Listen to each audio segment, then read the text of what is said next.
Good evening and welcome to Tuesday night, Mate to Mate at 8. My name is Craig Turton. I'm one of the proud co-founders of 100 Words Mate to Mate, a men's health foundation raising awareness about the horrendous numbers of men taking their own life in this country every day, which is 6. A shocking number. We're trying to reduce that number. We're trying to reduce the stigma around it and just get guys into a comfortable environment where they are happy to open up and talk to their mates. So tonight is all about our campaign, Mate to Mate at 8. So at either 8 o'clock in the morning or 8 o'clock at night, we want you to call a mate of yours and ask him this. And here's our poll. We want you to fill this out when you register. How has your day been out of 10? Okay, so fill that out when you join us. Okay, so they are the rules of engagement of 100 Words and Mate to Mate at 8 are this. When you ring a mate, you don't say to him, "G'day mate, how you going?" You say, "G'day mate, how's your day been out of 10? Okay, he will give you a number and then you have a much better idea of how he's traveling. Okay, awesome. Now tonight, we are very lucky tonight. There we go, we've got a few polls there. We've got people ranging from 5 up to a 9. Okay, so those people that are 5, okay, hang in there, okay? Day's not over. That's a really important message. Day's not over, okay? You'll get something out of tonight and hopefully we'll be able to bump you up to at least a 7. Now, at any stage throughout tonight, okay, I'm not a doctor, I'm not a psychologist or a psychiatrist. So at any stage tonight, if the conversation gets a little bit too much for you or triggers something within you, there's always a number to call. And that number is this, 131114, and that is the number for Lifeline. Someone is always there 24 hours a day and they will pick up the phone. So never feel alone. Okay, so tonight we are extremely lucky. Last week we went to Antarctica. Okay, what an amazing chat last week. Now tonight, I have, ever since we started 100 Words, I've come across quite a few men who have inspired me, none more than this man.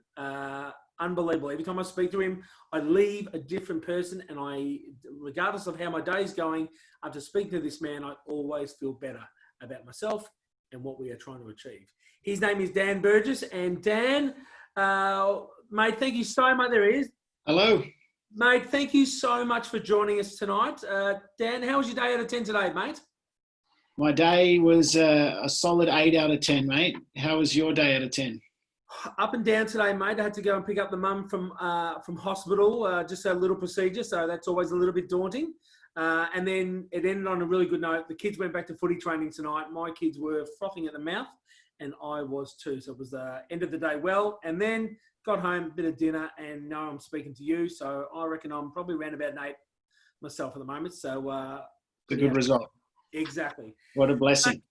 It is. Thank you so much for joining us. As I said in the intro, mate, we've had plenty of chats over the journey. We met each other a couple of years ago when we first started working with 100 Words Mate to Mate. You've always given up your time. You put an amazing video together for us, which we'll get to later on. Now, mate, tell the people, I know the story, okay? I know a fair bit about you. We've had plenty of chats. Just tell all the people a bit about yourself and where you've come from and what you're doing now. Yeah, so my name's Dan, and thank you so much to everyone on the call, and thank you so much, Craig, for your kind words. And it's been a real honour and a privilege to do some small amount of things with you guys over the last couple of years, and what you guys are doing is phenomenal, mate. So I appreciate the opportunity and to be on here chatting with everyone tonight. So thank you. I guess my story started when I was quite young. I was 19, and I had pretty much everything that a young man wanted. Like I was earning really good money, had a beautiful girlfriend, had a car, an apartment, all of those things. And then we're on the way to North Queensland, and the driver drove us off a bridge about 100 k's an hour, and that was pretty much the day like that. My life changed. I went from having everything to shattering my neck and breaking my back and my arm and burnt leg and a crushed foot, and left me paralyzed in hospital for 6 weeks. So that was kind of like a huge defining moment in my life, and then ended up having surgery where they took bone out of my hip and put it in my neck with a plate. They put me back together again and ended up walking out of hospital, and and then, yeah, I was I was pretty messed up. I went from being fit and healthy to being 68 kilos and skin and bones. Like I didn't have a chest or anything. Like it was just all ribs. Like I just looked absolutely terrible. And yeah, and then I just decided to up and leave everything. Like I walked out of my girlfriend and my job and my car, my apartment, just walked out and sort of drifted around North Queensland homeless for 6 months, and, half starving. And yeah, it was crazy time. People thought I was a heroin addict. They'd give me pamphlets to get off heroin and find God, but I wasn't. I was just so skinny from my injuries. So yeah, so that was like a huge change in my life. And then, yeah, slowly but surely built myself back and got back into work and got my payout, and ended up spending hundreds of thousands of dollars just trying to prove to myself to get back to how I was, like get back to what I thought was normal. And then ended up spending every last cent, was broke, and had to start to rebuild my life again. And then that's when I moved to Melbourne and ended up meeting Susie, and then, yeah, started to rebuild my life and get into providing for my family. And I've got 2 beautiful boys now. And yeah, and then sort of over 5 years ago, just set out to go on this journey of being a coach and a speaker and a trainer. That sort of brings me, that's how I met you guys. Unbelievable, mate. It's incredible, and I get a bit emotional every time you tell this story. And I've heard you told me that plenty of times. And to get as low as you got, how low did you get? Did you think of tapping out and just going, look, that's enough, I can't go any further? No, I never did. I just had this defiant attitude, even in hospital. Like the doctor said to me, you're never going to walk again. Like I had to, use a catheter to pee and everything like that. They said you'd have to use that for the rest of your life. And like, that was really tough, as a man, to have to use a catheter to pee for the rest of your life. And I was just like, no, this is not happening. And I was very defiant, and just had this belief that somehow I would turn it around. But I was very low. Like I was very low. I was very weak, and like it was tough. Like it was really tough. Don't get me wrong, but I just had this never give up kind of attitude. And, like there were times where I was starving. Like I had to walk around Woolworths and just eat chocolate bars and fruit and nuts and everything, and just walk around and then eat the food and then just walk out, because I was that starving. And, lining up in the church to get food stamps, for like $30 for like a food voucher to go and buy groceries. Like that was some pretty,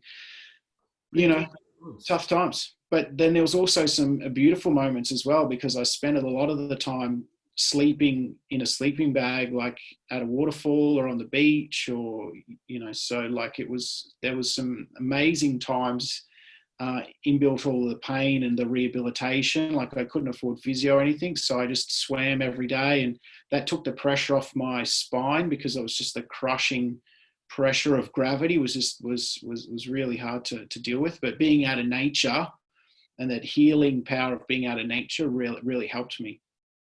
Unbelievable. You talk about nature a lot and how much of an impact that's had on you. But let's just go back one step. Prior to the accident, were you quite a defiant, determined young man? Yeah. I mean, you had the accident at 19. Was that always in you, or do you think that was built afterwards? No, I definitely had it it was inbuilt in me. Like I just, even like my parents didn't have much money growing up. So I just, even with my bike racing, I had to, like I got up and I trained and to race so that I could earn money to win. And like I would spew up at the end of the race, because I knew that I had to win to make money to afford the bike riding. So it was like, I always just had this, like, I've got to try and do it on my own. I ended up leaving. I moved out of home when I was 16. I kind of, like I passed school, but I didn't do any homework or study at school, because I was so tired from training all of the time on the bike, fall asleep in class and things like that. And but I moved out of home when I was 16, and I was living just in this dodgy as share house with this crazy old lady while I was still at school. So I guess I had to grow up pretty fast as well. So like I didn't have the traditional kind of upbringing. It's and to look at you now, you said you weighed 68 kilos at one stage. Now to look at you now, you're a bit of a unit now. I'm tipping you're probably early to mid 90 kilos, and you're really, really fit. How important along the journey, when a doctor says to you, mate, you're never going to walk again, you're going to piss in a catheter for the rest of your life, how important has the physical element been? How important has that been for you along the journey? It's everything. It's everything. Like you always, you know, like after my car accident, I got into mountain bike riding and motorbikes and jet skis, and you know, I had all the toys up in Cairns, and everyone, like my family, wrote me off. They you know, they couldn't believe that I would do the things that I was doing after all my injuries, and all my friends would get angry saying, how can you do this to yourself? And I went and saw this physio, and I said to him, because I was getting really depressed because everyone was telling me all the things that I shouldn't do, and he said, keep doing whatever it is you're doing. He goes, because he says, as long as your muscles are strong, it doesn't matter how wrecked your bones are. If your muscles are strong, your bones will be okay. Yeah. He said, what happens, why people get arthritis and fall apart is because they just stop and their muscles become weak and their body atrophies. And he said, if I had not did what I did, he said I would have been dead in 10 years because my body would have just faded away, and because of just the trauma of the amount of broken bones and stuff that I had, and the trauma, he said that it would have just, my heart would have shut down. And also the only reason I didn't die from trauma in my car accident was because I was so fit. Yeah. He said I would have had a heart attack from the amount of stress on my body. I would have died from a heart attack from the injuries. So yeah, so there's a lot of lessons there to stay fit and healthy. Now I know you're very keen on your fitness, and I know you're keen on your fitness with a friend of ours, a mutual friend of ours, and that's how we got to know each other, called Matt Scafidis, who's a great man. We had him on the show about a month ago. He's an awesome man. He's a superstar. And he said to me, one of the things that you had said to him was, win the morning, win the day. Now, we've had a couple of people tune in with questions. One of them was last week, and the previous couple of weeks with Luke, the chiropractor. And he said, so many people, that's such an important message to so many people. If they can win the morning, and when they come home from the gym, they're already sort of an 8 or a 9 out of 10. So they can take a bit of a kick in the guts or a smack in the face during the day. But if you don't do that and they get up and they're a 5, if you cop one then, it's really hard to pull yourself back from a 2 or a 3. And I know Matt, and I saw some video of you and Matt working out the other day, deadlifting 150 kilos, which is very, very impressive. Thank you. It's that is clearly a really important thing. So that is a huge part of the message that you do with your coaching and your mentoring, isn't it? Yeah, it is. And like for so many reasons, and the brain is this very susceptible to influence in the morning, just as it comes out of the dream state. It's very susceptible to subconscious programming. So you want to take control of your day in those mornings with meditation and listening to like positive motivational videos and exercise, because those things rewire your brain for success and happiness and fulfillment, all of those things. But if you wake up and you check your phone, or you wake up and you're checking emails, you become in a flight or fight stress response, and that sets you up for the day, right? Because your brain is very susceptible. So you need to be very careful in the waking hours and just before you go to bed. Like those 2 times is when you're most susceptible to negativity and subconscious programming. So that you've got to treat those 2 parts of your life with gold, and they will definitely set up how you experience life in general as well. Yeah. Well, you've had a huge effect on Matt. He said that the other week. He's lost something like 25 kilos. And I know you're doing some amazing stuff at his business at Jealous Craig. But Also, as part of, you run a company called the Phoenix Experience. Yes. And one of the greatest things you did, and people can get onto our website, 100words.com.au, and the Phoenix Experience video that Dan did is on there. How long does it go for, Dan? It goes for about 4 and a bit minutes. About 4.5 minutes, like a little short film, yeah.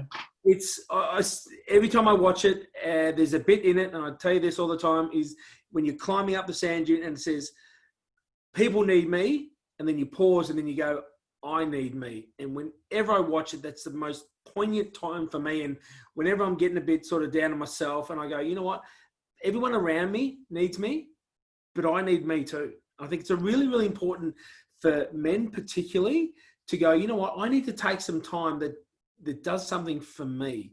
And that's a lot of your message in that video, which is an amazing video that you did off your own bat for us, that we launched at 100 Words, the Mitcham event. Tell us a bit more about the Phoenix Experience and the trips you do to the Cathedral Ranges.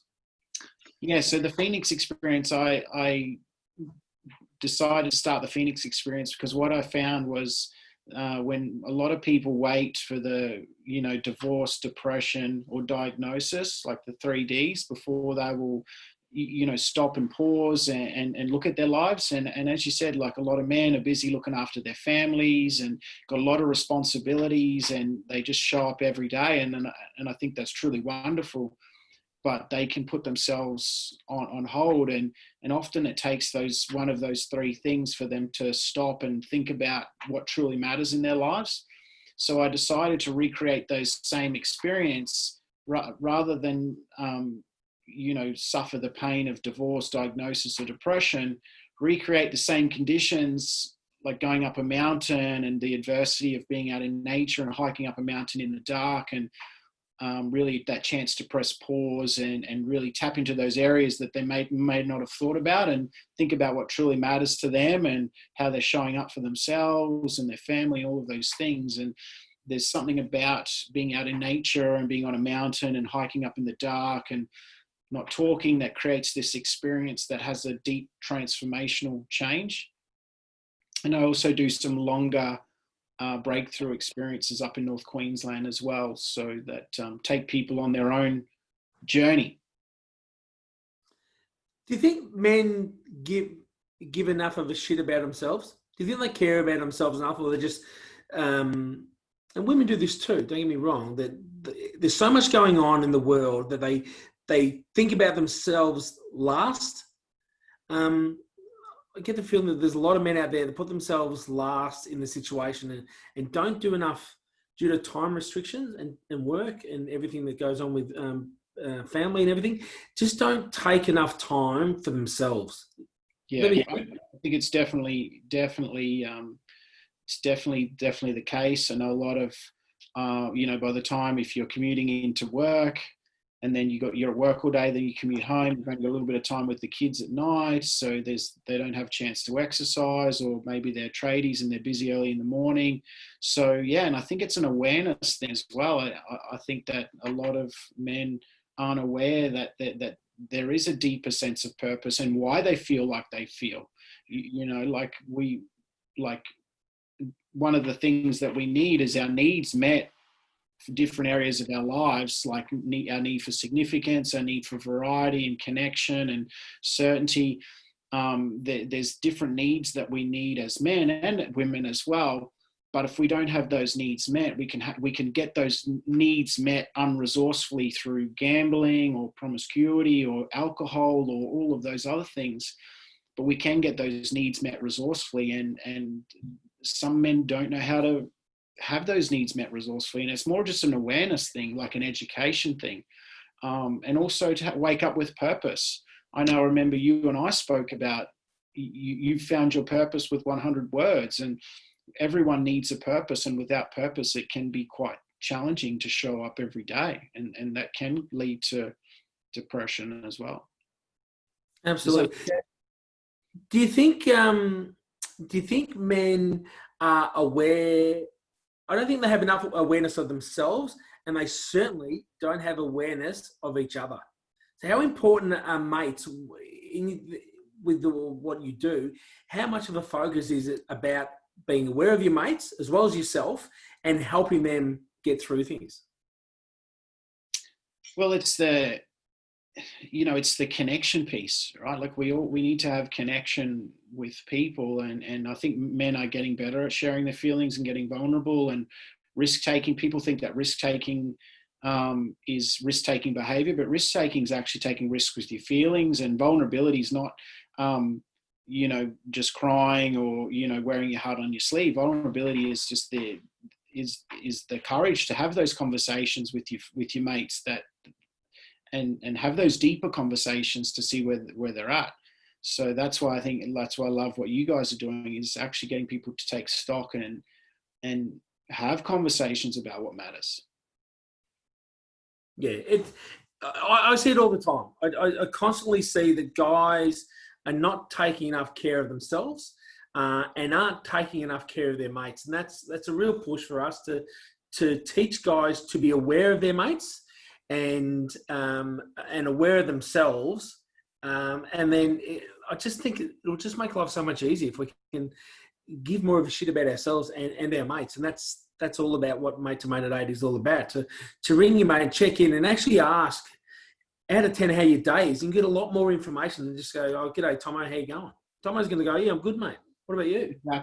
Exactly. And it's really important to know the difference between how men and women see the world. So women will come together, right? Like you'll see women in a group, they'll come together, like in the tribe. This is going back 150,000 years, and they come together in a group and they're all facing each other, right? But men, and this is why the experiences and getting out into nature is so important, is how men see the world. They stand side by side and view the world, because that comes from the tribal days when they were looking out and scanning the horizon for predators, right? So men need to stand side by side to tell their stories and share, right? So that's why, like, the getting out into nature and seeing the horizon, all of those things are so much more important than we realize, and that men need to stand side by side in solidarity and have those conversations. So it's like just a different thing that it is for women, and it's important that men know that. Exactly. Mate, we've all just gone through, and we still are, and amazing changes with the COVID.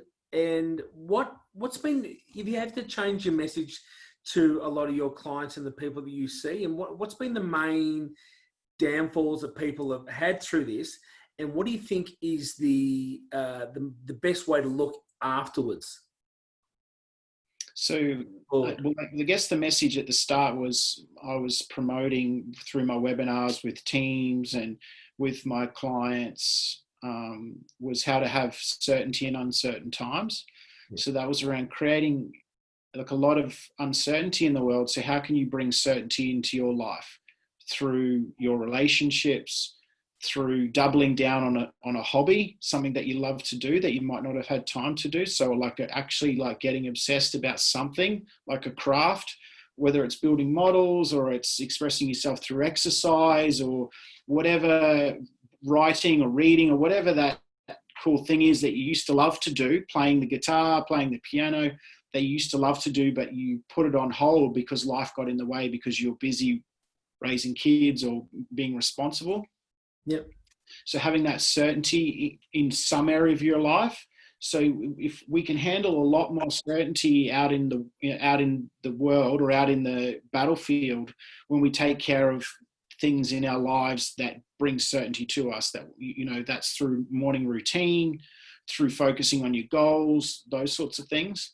And then the message now coming out of the back of that, and, there's been so many beautiful and challenging things that have come out of this. And I speak to a lot of people. I've done webinars for a fair few people over the time, and I ask the question, what are the beautiful things? What are the challenges? And the challenges has been people not being able to see family, and a lot of people on reduced wages. Some people tragically lost their jobs. There's crazy things, tragedies happening around the world. But the beautiful thing is that people have had the chance to connect more with their families, to start those hobbies that they haven't thought about. Some businesses have thrived. That connection time where people are actually going walking and all of those things. So what I telling people now coming out of the back of that is, if you can survive all of those challenges, like the challenges that you've been through over this 3 months with whatever's happened in your life, how can you use those challenges as rocket fuel to propel you past where you were before? So rather than just getting back to normal, because life will slowly creep back to it, doesn't it? Like the traffic gets busier, things just creep up on us. And like, it's using all of those challenges that, look, if I can overcome that, what else can I really achieve in my life? And then also what those amazing things, the connection with family, the increased exercise, whatever those were, don't forget those.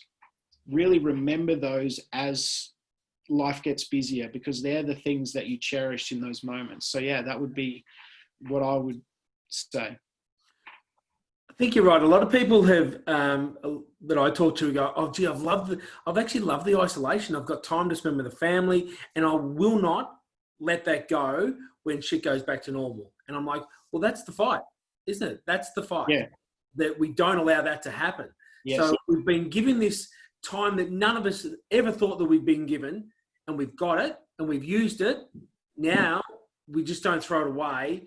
And I really hope that people do take it on, because they've spent so much time with the family, as you said, doing hobbies that they don't have otherwise time to do because life gets in the way. And we've got a couple of questions that have come through here. One of the boys, Jean-Claude, who I went running with, well, he ran and I walked, on the weekend, he's far too fast for me, said he had a day like that where, the traffic was back to normal this morning, and it just set me up for a bad day. Like, yes, he probably didn't go for his run this morning. The track is getting worse and worse. It's like, well, this is just getting back to the crap that was 8 weeks ago. So I could see that, because I know myself the traffic was pretty bad this morning. Another one from Lorne, and glad that you've texted in, Lorne. I hope you're going really well, buddy. I'm thinking of you. He said, agreed, 0 hours per week. Any spare time available, you feel guilty, you don't deserve to have it to do what you want to do. And that's a really important message, that you shouldn't feel guilty about having some time to do some stuff for you. Everyone, and as do the wives, we all do stuff for the family and our work colleagues. It doesn't hurt to do some stuff for us, and it's extremely important. And I personally think that will be the number one thing that people get out of the COVID experience, that they've had time to do stuff for themselves, and it's been so bloody beneficial that they will continue that. And I really hope that they grab that and don't let it go. Yeah, so it's a powerful lesson that we need to teach our kids, is that looking after self and self-care is the secret to a happy life, right? Like, so like we show up as better humans for our kids, and we're teaching them the lesson that they have to put themselves first. And this is not selfish. It's looking after self. So there's a difference, right? And anyone on the call here in church, how good you feel. Like if you go for a run or you do your exercise, how much better you are with your kids and your wife, because you feel so great. And looking after self, it's the number one thing. We need to take care of ourselves first, and in that way we show up better for our family, for our workmates, for our friends, all of those things. It's such a funny thing, because I always say to my kids, you've got to take care of yourself. I always say, you've got to take care of yourself. And then my wife will tap me on the shoulder and go, hey mate, are you doing that? Exactly. And that's that little uppercut that my wife gives me from time to time to let me know, well, hang on, if you're saying that, you've got to live it as well, buddy. Well, the kids don't actually listen to what you say. They only copy what you do. Exactly. Yeah. Absolutely, mate. You're subconsciously. Lorne also said here, take the time to look after yourself as well. It is usually last on the list. And that's so true. Looking after yourself is generally last on the list. Because there's so much other stuff that needs to get done. And that is a really important message there. That's when winning the morning, winning the day is such an important message as well. Because if you can get your stuff done in the morning, the hardest part of your day generally is over. You've done the stuff you need to do for you. You're on the right train, and off you go. You're in a much better place. So John Claude also says, Yes, it's family first. I fit my stuff in when I can. My wife says the same thing. My kids ask me, when I'm going to play with them. And my she's got a friendship group that they meet once or twice every week, which is great. Women are so much better at this than we are, and they shouldn't be. Like guys love getting together, but they just don't open up, talk, and ask the right questions to each other to find out information. Exactly. Well, that was like in 100 words, like people sharing stuff that they hadn't shared with anyone else before. So, yeah, exactly. We need more of those groups and forums where people can chat and feel free to talk about things as well. That's so true. And that's the biggest, and you've seen it, you've been to a couple of the major events that we've had, is the open mic is the key to the night. Like you get up and people will hear from blokes like yourself and Luke Richards and part of the panel, but then to walk into the crowd with an open mic and say, hey, is anyone keen to stand up here? And when they do, that power there is second to none. That is amazing. And so many people leave these events going, I would never thought that I would have had the courage to stand up and tell my deepest, darkest secrets to people I've never met. And they've done it. That's real credit to blokes like yourself, mate, who have been through a really hellish time and have the courage to talk to other people about it. It's so inspiring, and it's people like yourself, mate, and Luke Richards, and a lot of two of the main guys that speak for us at 100 Words. It's insightful, it's honest, it's vulnerable, and every time that we have you guys on. And your video I rave about your video, mate. I watch it at least once a week. It just centers me, and I always pick up something different in the message all the time. So, that's great, man. Yeah, it was my pleasure. I loved shooting it, and it's been amazing the response that it's got, and the language in it was from a whole heap of different men, so it's very relevant to all of the challenge that all of us go through as men as well. So yeah, it's really cool. It's not something you can watch once. You need to watch it a couple of times, because you will pick up something every time that relates to your personal situation. So Dan, mate, thank you so much for joining me tonight. I know we've talked about getting you on for ages. Now, the Phoenix Experience, anyone who's interested, we've got a group of the board of 100 Words. We're going to go up with Dan, and we're working on something where we're going to have a couple of spare spots. So we're going to work out something in the next month, now that we can have groups of people, and we're going to take a couple of our members up who are really in need, and have a day with a few of the boys from 100 Words. And that's awesome. Really deserve it. And so, mate, I can't wait to do that. We'll talk about that in the upcoming weeks. Mate, thank you so much for your time tonight. You're a busy man, and thank you very much for spending some time with myself and Matt tonight, and all the people listening. I really, really appreciate your time. Yeah, mate, thank you so much. Thank you for inviting me on, and I really appreciate all the amazing work that you guys are doing. It's super inspiring. I know the ripple effects of everything that you're doing is spreading, and full credit to you and the whole board. It's truly wonderful, and you should all be incredibly proud. And thank you to everyone that tuned in tonight and that will watch this video. And if there's anything that myself or the team at 100 Words can do for you, please reach out to the guys at 100 Words, and we'd love to make sure you're taken care of. Absolutely, mate. I'm sure the people watching at our next major event, that now that things are sort of loosening up a bit, we'll plan something soon, and I'm sure you'll be there. So, mate, thanks again. I really appreciate it tonight, buddy. Awesome. Thanks, everyone. Bye. Thanks, Dan. Take care. Mate, really inspiring, man. I love talking to Dan. It doesn't matter how your day's going. Dan will make you feel better. He's what he's been through is unbelievable, and he's so open and honest to talk about it. It's really refreshing. Now, next week we have another man who's come across us at 100 Words. He openly stood up at one of our events. His name is Andy Reid. He's an absolute character. I love Andy. I think he's a ripper. He's agreed to come on next week and tell us his story. He's just like you, me, and most of the blokes that watch this, just an everyday bloke who's gone to a pretty bad place at one stage in his life. He's put all this work into himself and bettering himself, which is what we just talked about to Dan. And he's just had to go through in the last month or so some horrendous stuff, and he got through because of what he has taught himself and learned and educated himself about himself over the last couple of years. Cannot wait to speak to Andy Reid. I know he's watching tonight, so Andy, I can't wait to see you next week, buddy. As I do every week, I thank some really, really important people. I'd like to thank Shelley Wood from Splice Communications. Shell, you do so much for us, mate. I love everything you do for us, and we would not be the brand that we are without you, and I really love everything you do. Thank you so much. To Matt Atkin at 61 Finance and Atlas Equipment Finance and all the team there, do a ton of work for 100 Words, and I really, really appreciate all the effort they put in. To my dear friend Brett Phillips from The First Serve, the only national tennis show in this country on SEN, does a power of work. Thank you so much for your support and ongoing.